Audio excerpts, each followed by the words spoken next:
Hi, my name is Kim Brophey, and I'm an applied ethologist, certified dog behavior consultant, and trainer who's been working with dogs and families in the United States for more than 25 years. And for anyone who's familiar with my work in the pet marketplace, they know that my platform has been interested in urging the whole idea of putting dog welfare ahead of dog training and dog obedience. See, the world has changed really rapidly in the last couple of decades for us and for our dogs. And even though, of course, dogs' natural place evolutionarily is alongside humans and their lives and their homes and their environments, that world has changed so rapidly in the last 100 years, but especially the last couple decades for dogs and people in really significant ways. And so now we're all finding ourselves a bit of a fish out of water in a lot of these modern conditions of the Anthropocene. So we have all kinds of things that are new stressors and challenges for both of our species in terms of handling all the environmental sensory information, managing our stress, our overwhelmment, lacking opportunities to do things that are biologically fulfilling for us, emotionally and psychologically fulfilling for us. And so we're all really having a difficult time. And for all our best intentions, we've kind of taken our pet dogs along for the ride in this interesting, high-paced journey into the 21st century. When I've been working with these dogs and families in the last 25 years, it's been impossible not to notice how much worse dog behavior problems have actually been getting in the last few decades. And while we didn't have data for much of that time, we now do have data to actually reflect the significance of the problem. Just recently, this winter, a paper was published in the Journal of Veterinary Medicine here in the United States by a woman named Bonnie Beaver. And that particular study was done with a very large population of dogs, over 40,000 dogs. And what it demonstrated is that over 99% of American pet dogs have at least one moderate to severe behavior problem. Most of those problems are related to attachment issues, anxiety issues, aggression issues, etc. Families are really struggling. Dogs are really struggling.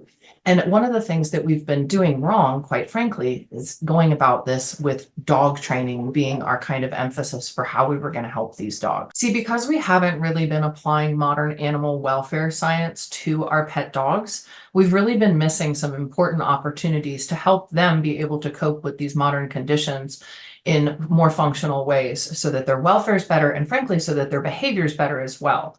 See, we haven't really been able to accept the fact that our dogs are captive animals, right? It's been kind of a bitter pill for us to swallow.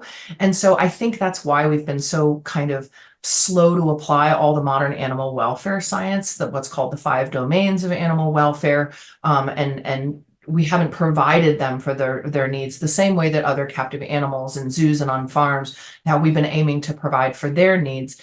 And so as we're kind of shifting the paradigm in the pet marketplace, looking at these kinds of facts, this data that this many dogs, 99%, over 99% in the United States are really struggling with these serious behavior problems, despite the fact we have so many dog trainers around the world, we need to start looking at the source of the problem as opposed to just the symptoms. So that's what this product is all about.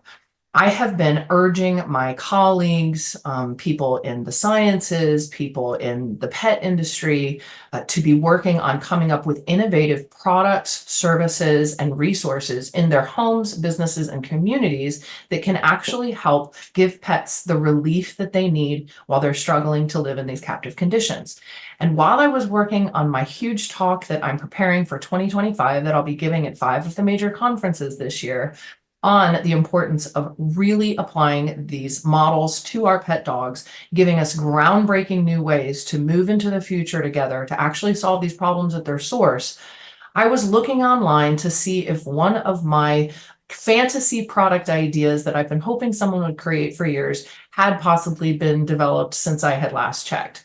And that was a noise canceling or noise reducing doghouse that dogs could go in and out of on their own when they feel overwhelmed with what's going on around them in the modern world. The most obvious kinds of applications where this becomes really evident for its importance are things like thunderstorms and fireworks.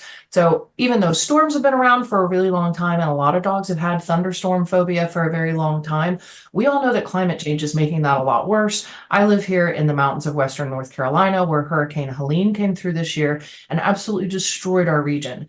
I don't think we're going to have any reduction in those storms going forward. We're going to have a lot more of that disturbance. We're going to have a lot more of things like fireworks and just loud environmental conditions like construction, all of our devices actually that emit all kinds of sounds and frequencies that our dogs can hear that we can't hear. Those things can be really stressful.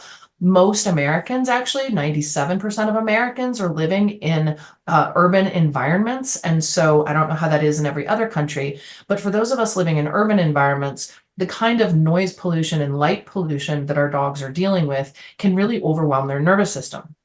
So in nature, animals have these things called allostatic mechanisms that when there's a disturbance to the body's homeostasis state, they can do something. It motivates them to take an action to reconcile whatever that disturbance is from the environment so that they're back to homeostasis. So when it comes to stress or overwhelmment and what could be like an allostatic load, in other words, like so much of an accumulation of all of this stress, excitement, even good stress can be overwhelming for our dogs. We take them around the walks in the cities, or we're at home and we have parties, there's kids running around. Even when dogs are enjoying all of that stuff, when they're captive, meaning they can't just go outside and get away from us like they might have 100 years ago, or just been outside having a break from us, and they're in these modern conditions of things like those urban environments, our dogs need a way where they can manage their own stress and overwhelm. And that's exactly what Pet Shell delivers on.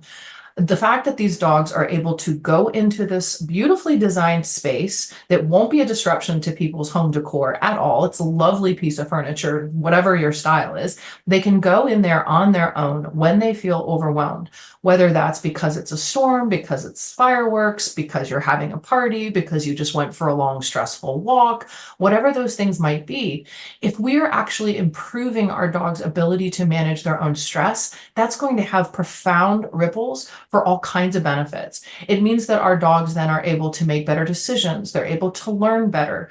When they're getting better rest and sleep, that's very important for their ability to manage stress, learn, and make decisions. So everything about this product is going to be profoundly beneficial for any dog that finds themselves having a little bit of a hard time in the modern world. I could not be more excited about the fact that this product is out there. To me, it very much symbolizes the entire direction that we need to go, not only as the pet industry, but as a pet-loving society, whatever country you're in. For those of you who really love dogs, we have to understand that our dogs are, in fact, captive animals in the 21st century in most of our lives, and that they really need our help. It's our responsibility not to train them to align with our expectations and what we find convenient, which clearly isn't even working anyway, with 99% still having problems. We need to give them the help that they so deserve so that they can be the good dogs in our life because we've delivered the good life standard of animal welfare. Please support this Kickstarter. Make sure that you secure your own product. Share this with everyone that you know in the pet industry, as well as those who have dogs who are struggling that are in your circles of family and friends. We need to make sure that products like this are successful and they lead the way towards a new future for dogs and the people who love them.